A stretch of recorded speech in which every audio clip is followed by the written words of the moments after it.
একটা মেয়ে সব সময় অসহায়, কখনো তার পরিবারের কাছে, কখনো স্বপ্নের কাছে, কখনো ইচ্ছের কাছে, আবার তার ভালোবাসার কাছে।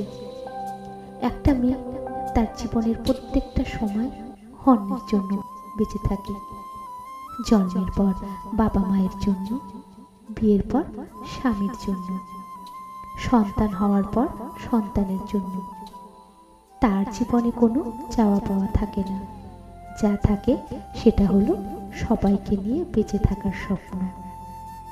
মেয়েটা পারে না তার ইচ্ছে মতো চলতে, পারে না তার ছোট্ট ছোট্ট স্বপ্নগুলো পূরণ করতে, পারে না কাউকে ভালোবেসে সুখে থাকতে।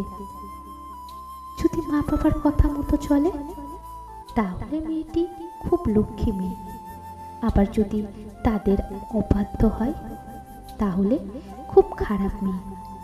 ভালোবাসার মানুষের হাত ধরে চলে গেলে তার কাছে তার ভালোবাসার মানুষটি খুব প্রিয়।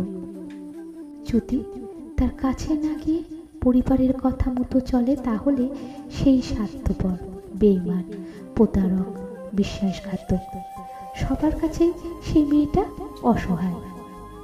আমার প্রশ্ন হলো, মেয়েটি এখন কোথায় যাবে? জীবনের সব কিছুই ত্যাগ করে মেয়েরা, তবু কিছু ছেলে বলে মেয়েদের মন বোঝা সম্ভব না।